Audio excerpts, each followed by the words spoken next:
Decked in a sharp suit, a beard framing his face, but the passport was the kicker, a gateway to Taured, a land that didn't exist on any earthly atlas, and a story racing across parallel worlds, woven with the threads of a masterful charlatan.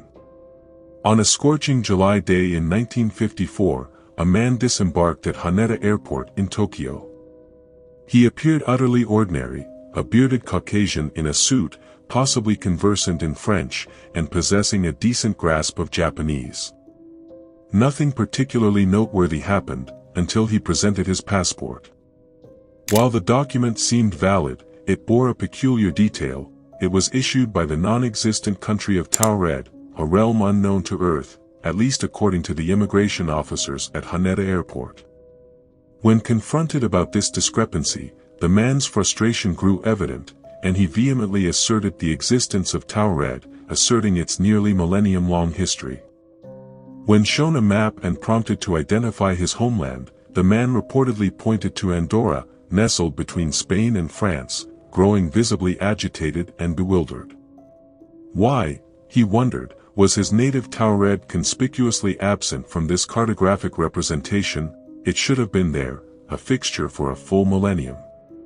Moreover, the man purportedly carried currency from several European nations, and bore stamps from a multitude of airports spanning the globe. He had even frequented Tokyo on numerous prior occasions, yet the entity he professed to be employed by had no record of him, and neither did the hotel he claimed to have a reservation at, nor the corporate representatives in Tokyo he was meant to rendezvous with. Notwithstanding this, the man purportedly possessed various documents that lent credence to his account. Suspecting possible criminal activity, Japanese authorities accommodated him in a nearby hotel for the night, conducting a thorough inquiry. 2 vigilant guards were stationed outside his room, ensuring no escape, yet the following morning, officers were astounded to discover that he had vanished without a trace. Taken together, these circumstances have led numerous to surmise that the man inadvertently traversed into our dimension from a parallel one. In this alternate reality, they contend that Taured indeed existed, affirming the veracity of the man's claims. His disappearance is often ascribed to his reversion back to his own universe, seemingly devoid of any deliberate intent or elucidation. Furthermore, there was the enigma of the man's vanishing act from his hotel chamber. Situated several floors above ground and lacking a balcony, the room presented no apparent escape route. According to police reports, it was concluded that the man couldn't have fled through the windows, and the station guards attested to never witnessing his departure. For some, the saga of the Taured man, as he came to be called, suggests the existence of parallel universes where the man inadvertently traversed into our dimension, one where Taured was never part of reality, but others contend that the entire narrative is mere fabrication, however the actuality likely resides in the middle ground. The tale of the man from Taured finds its roots in a genuine incident, albeit one that has been greatly embellished and transformed into a far more sensationalized account. While the notion of an interdimensional visitor is captivating, the regrettable truth is that the Taured man was no more than a common swindler. In October of 1959, a 36-year-old man identified as John Allen Kucher Zegras entered Japan accompanied by his Korean wife. 3 months later, he was apprehended by the Tokyo Metropolitan Police on suspicion of identity fraud. Zegras attempted to cash a 200,000 yen check, a $140 traveler's check at the Japanese branch of Chase Manhattan Bank, and 100,000 yen at the Japanese branch of Bank of Korea. Although Zegras's passport bore stamps from Japanese embassies in various East Asian countries, it was determined to be a forgery. Additionally, a visa had been issued by the Japanese embassy in Taipei, which is now reorganized as the Japan-Taiwan Exchange Association. According to the records, Zegras claimed to have been born in the US, relocated to the UK via Czechoslovakia and Germany, and attended high school there. He served as a pilot in the Royal Air Force during World War II, and was once captured by the Germans. Post-war, he resided in Latin America, worked as a spy for the Americans in South Korea, served as a pilot in Thailand and Vietnam, and was subsequently assigned to the United Arab Republic. He arrived in Japan for a clandestine mission, which involved recruiting Japanese military volunteers for the United Arab Republic.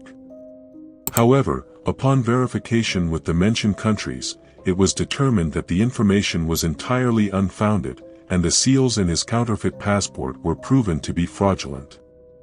On July 29, 1960, a discussion in the British House of Commons referred to the case of Zegras, who purportedly identified himself as an intelligence agent for Colonel Nasser and a naturalized Ethiopian.